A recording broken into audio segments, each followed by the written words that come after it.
it's Justine. Thank you so much for picking up my book, Lose Your Inches Without Losing Your Mind. I am super excited for you because you know what? You are going to lose your inches without losing your mind.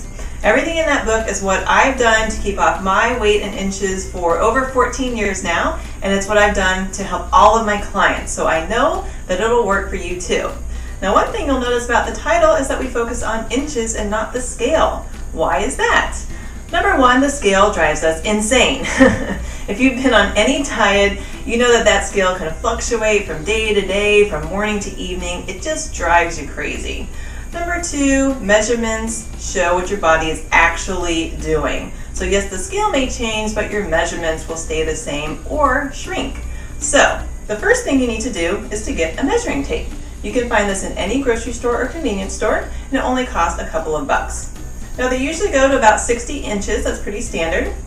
So when you get your measuring tape, you want to unravel it and make sure when you do your measurements, you're starting at the 1 and not the 60, because that'll be very confusing. Now the first thing we're going to do is measure our waist. The easiest way to find it is just to put your hands on your hips and find where your waist naturally indents the most, so the smallest part. If you can't find your waist, then basically it's usually about an inch above your belly button. So if I find my belly button and then 2 fingers together is about an inch, then I'm going to be measuring right around here. So I take the 1, go around my waistline. You want to pull not like overly tight but not keep it overly loose, just snug enough, and then you write down that number, and then we move on to our hips. So the hips is the widest part of the glutes or the booty. At first, when you first do your measurements, you may want to look in the mirror and see where the widest part is, and that way you can measure it. And then I usually like to measure it to the side because it's easier to read.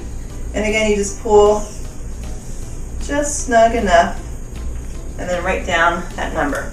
Next, we're going to do your lower abdomen. So the lower abs is about 2 inches below the belly button. So again, it's like 4 fingers, usually right about where the hip bones are. Or if you're not sure where your lower abs are, you can just measure the widest part down here that you want to reduce the most. So keep it consistent for you. So again, I find my 1, and I go around my waist, and then I write down that number. So next we're going to do our right thigh and our left thigh. So what I suggested in the book is to measure right under your thumb area, and that's just so you can be consistent and measure the same place on your leg each time. So there's my thumb area. I'm going to remember where that is. Take my 1, just pull it around there, and then I'm going to write that number down. Same thing on my left side. There's my thumb. Just sort of remember where my thumb just was. You can even like hold it up again to remember, and then you're going to write down that number. One thing that you'll notice with different sides of your body is we're not all even. Like if you're right-handed, usually your right arm is a little bit bigger than your left arm. I know in any exercise class I always step with my left leg first for whatever reason, so my left leg is usually a little bit bigger than the right. The calves are usually a bit uneven, but it's good to know that because then you know which side to work out more when you are exercising to help them even out. So if I'm a righty and my left arm is usually a bit weaker, then I'll work my left side more to help them even out. You see? It's very interesting.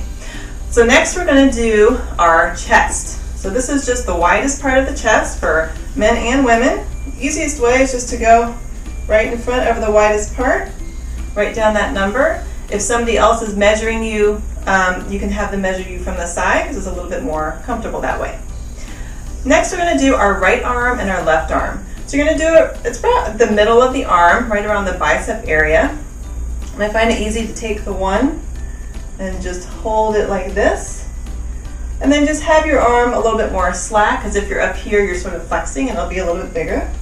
So write down that number, and then over here, get my little tape here, and then I would write down that number.